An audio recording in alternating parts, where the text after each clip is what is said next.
ರಾಜ್ಯದ 3 ಕ್ಷೇತ್ರಗಳ by election ರಿಸಲ್ಟ್ಗೆ count down ಆರಂಭ ಆಗಿದೆ. ನಾಳೆ ಚನ್ನಪಟ್ಟಣ, ಸಂಡೂರು, ಶಿಗ್ಗಾವಿಯಲ್ಲಿ ಮತ ಎಣಿಕೆ. ಪ್ರತಿಷ್ಠೆಯ ಕಣ ಗೆಲ್ಲೋದ್ಯಾರು?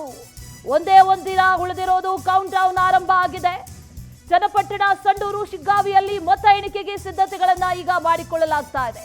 3 ಪಕ್ಷಗಳ ನಾಯಕರಿಗೂ ಕೂಡ ಬೈ ಎಲೆಕ್ಷನ್ ರಿಸಲ್ಟ್ ಟೆನ್ಷನ್.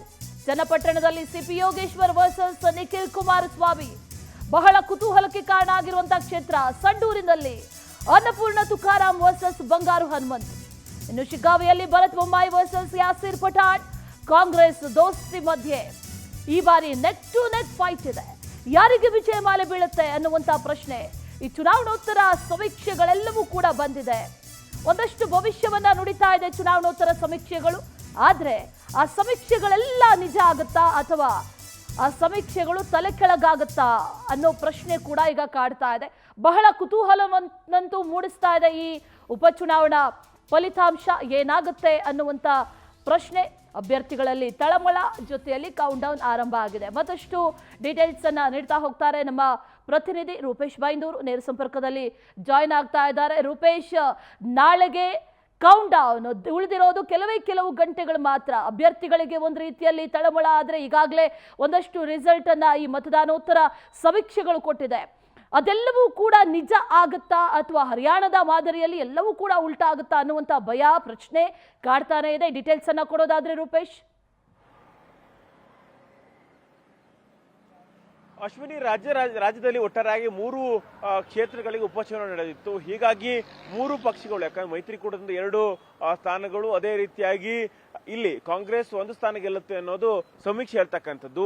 ಹೀಗಾಗಿ ಯಾಕಂತ ಹೇಳಿದ್ರೆ ಈಗ ಹೈ ವೋಲ್ಟೇಜ್ ಕ್ಷೇತ್ರ, ಹೈ ವೋಲ್ಟೇಜ್ ಸ್ಪರ್ಧೆ ಆಗಿತ್ತು, ನೆಕ್ ಟು ನೆಕ್ ಫೈಟ್ ಎಲ್ಲದೂ ಆಗಿತ್ತು. ಶಿಗ್ಗಾವಿಯಲ್ಲೂ ಕೂಡ ಯಾಸಿರ್ ಅಹಮದ್ ಖಾನ್ ಪಠಾಣ್, ಅದೇ ರೀತಿಯಾಗಿ ಭರತ್ ಬೊಮ್ಮಾಯಿ ನಡುವೆ ಟಫ್ ಫೈಟ್ ಆಗಿತ್ತು.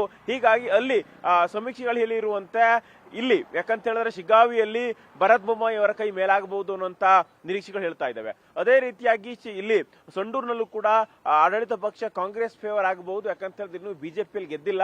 ಹೀಗಾಗಿ ಈ ಬಾರಿ ಕೂಡ ಕಾಂಗ್ರೆಸ್ನ ಪಾರುಪತ್ಯ ಮುಂದುವರಿತದೆ. ಹೀಗಾಗಿ ಇಲ್ಲಿ ಅನ್ನಪೂರ್ಣ ತುಕಾರಾಂ ಅವರು ಗೆಲ್ಲಬಹುದು ಅನ್ನೋ ಸಮೀಕ್ಷೆ ಹೇಳ್ತಾ ಇದ್ದಾವೆ.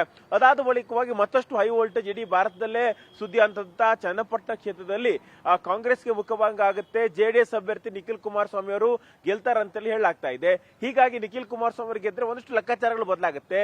ಹೀಗಾಗಿ ಸಮೀಕ್ಷೆಗಳು ಹೇಳ್ತಾ ಇದಾವಲ್ಲ, ಸಮೀಕ್ಷೆ ಕೇಳಿದ ತಕ್ಷಣವಾಗಿ ಒಂದು ಕಡೆ ಜೆಡಿಎಸ್ ನಾಯಕರಿಗೆ ಎಲ್ಲೋ ಒಂದ್ ಕಡೆ ಖುಷಿ ಆಗ್ತಾ ಇದ್ರೆ ಕಾಂಗ್ರೆಸ್ ನಾಯಕರಿಗೆ ಸಂಕಷ್ಟ.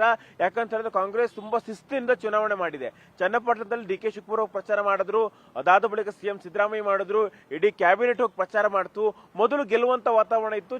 ಸಿಪಿ ಯೋಗೇಶ್ವರ್ ಯಾವ ಪಕ್ಷದಿಂದಲೂ ಕೂಡ ಗೆಲ್ತಾರೆ ಅಂತಲಿತ್ತು. ಆ ಎಲ್ಲಾ ಲೆಕ್ಕಾಚಾರ ಉಲ್ಟಾ ಆಗಿದೆಯಲ್ಲ. ಸಿಪಿ ಯೋಗೇಶ್ವರ್ ಅಷ್ಟು ಪ್ರಭಾವಿ ಇದ್ರು ಕೂಡ ಇಡೀ ಲೆಕ್ಕಾಚಾರ ಉಲ್ಟಾ ಆಗಿ ಇದೀಗ ಜೆಡಿಎಸ್ ಅಭ್ಯರ್ಥಿ ಗೆಲ್ತೀವಿ ಅಂತೇಳಿ ಸಮೀಕ್ಷೆ ಹೇಳ್ತಾ ಇದೆಯವಲ್ಲ, ಈ ಸಮೀಕ್ಷೆಗಳು ಹೇಗೆ ಸರಿ ಆಗುತ್ತೆ ಅಥವಾ ಲೆಕ್ಕಾಚಾರಗಳಂತೇಳಿ ಕಾಂಗ್ರೆಸ್ ನಾಯಕರು ಚಿಂತೆ ಮಾಡ್ತಾ ಇದ್ದಾರೆ. ಅದೇ ರೀತಿ ಟೆನ್ಷನ್ ಈಸಿಯ ತುತ್ತಂತೂ ಕುಮಾರಸ್ವಾಮಿಗೂ ಕೂಡ ಅಲ್ಲ. ಯಾಕಂದ್ರೆ ಕೇಂದ್ರ ಸಚಿವ ಕುಮಾರಸ್ವಾಮಿ ಅವರು ತಮ್ಮ ಸಾಮರ್ಥ್ಯವನ್ನ ಪಣಕ್ಕಿಟ್ಟು ಚುನಾವಣೆ ಮಾಡಿದ್ರು. ಹೀಗಾಗಿ ಸೋತ್ರು, ಅವರಿಗೂ ಕೂಡ ಮುಖಭಂಗ ಆಗುತ್ತೆ. ಸದ್ಯಕ್ಕೆ ಈ 3 ಪಕ್ಷಗಳಿಗೂ ಕೂಡ ಜೆಡಿಎಸ್ ಇರ್ಬೋದು, ಬಿಜೆಪಿ ಇರ್ಬೋದು, ಕಾಂಗ್ರೆಸ್ ಇರ್ಬೋದು, 3 ಕ್ಷೇತ್ರಗಳಿಗೂ ಕೂಡ ಒಂದೊಂದು ಸ್ಥಾನ ಸಿಗುತ್ತೆ ಅನ್ನೋ ಸಮೀಕ್ಷೆಗಳು ಹೇಳ್ತಾ ಇದ್ದಾವೆ. ಹೀಗಾಗಿ 3 ನಾಯಕರಿಗೂ ಕೂಡ ಟೆನ್ಷನ್ ಹೆಚ್ಚಾಗ್ತಾ ಇದೆ. ಯಾಕಂತ ಹೇಳಿದ್ರೆ ಭರತ್ ಬೊಮ್ಮಾಯಿ ಅವರು ಕೂಡ ಲೀಡ್ ಗಣನೀಯ ಪ್ರಮಾಣದಲ್ಲಿ ಕಡಿಮೆ ಆಗತ್ತೆ ಅಂತ 36,000ದಲ್ಲಿ ಇಲ್ಲಿ ಬಸವರಾಜ ಬೊಮ್ಮಾಯಿ ಅವರು ಗೆದ್ದಿದ್ರು. ಹೀಗಾಗಿ ಆ 36,000 ಲೀಡ್ ತುಂಬಾನೇ ಕಡಿಮೆ ಆಗುತ್ತೆ ಅಂತ ಹೇಳಿ, ತುಂಬಾನೇ ಕಡಿಮೆ ಆದ್ರೆ ಸೋತ್ ಬಿಡ್ತಾರಲ್ಲ ಅಂತ ಪ್ರಶ್ನೆ ಶಿಗ್ಗಾವಿಯಲ್ಲಿ ನಡೀತಾ ಇದೆ. ಅದೇ ರೀತಿ ಸಂಡೂರಿನಲ್ಲಿ ಈಸಿ, ಯಾಕಂತ ಹೇಳಿದ್ರೆ ಎಡ್ಜ್ ಏನಿಲ್ಲ, ಇಲ್ಲಿ ಸಾಕಷ್ಟು ಅಂತರದ ಮತಗಳಿಂದಲೇ ಇಲ್ಲಿ ಕಾಂಗ್ರೆಸ್ ಗೆಲ್ಲಬಹುದು ಅಂತ ಹೇಳಿ. ಹೀಗಾಗಿ ಶಿಗ್ಗಾವಿ, ಅದೇ ರೀತಿಯಾಗಿ ಚನ್ನಪಟ್ಟಣ ಇನ್ನೂ ಕೂಡ ನಮಗ್ ಕೈಯಲ್ಲಿದೆ, ಹೋಲ್ಡ್ ಇದೆ ಅಥವಾ ನಾವು ಗೆಲ್ಲಬಹುದು ಅನ್ನೋಂಥದ್ದನ್ನ ಇಲ್ಲಿ ಕಾಂಗ್ರೆಸ್ ಹೇಳ್ತಾ ಇದೆ. ಹೀಗಾಗಿ ಆಡಳಿತ ಪಕ್ಷವಾಗಿದ್ದ ಕಾಂಗ್ರೆಸ್ ಉಪಚುನಾವಣೆ ಗೆಲ್ಲಿಕ್ ಆಗಲ್ಲ ಅಂತ ಟೆನ್ಷನ್ ಅವರಿಗಿದೆ.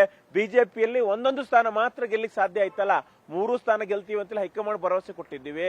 ಹೀಗಾಗಿ ನಮ್ಮ ತಂತ್ರಗಾರಿಕೆ ಅಷ್ಟು ಪ್ರಮಾಣದಲ್ಲಿ ವರ್ಕೌಟ್ ಆಗಿಲ್ಲ ಅಂತ ಟೆನ್ಷನ್ ಅವ್ರಿಗೂ ಕೂಡ ಇದೆ ಇಲ್ಲಿ. Ashwini. Right Rupesh, thank you ಡೀಟೇಲ್ಸ್ಗೆ.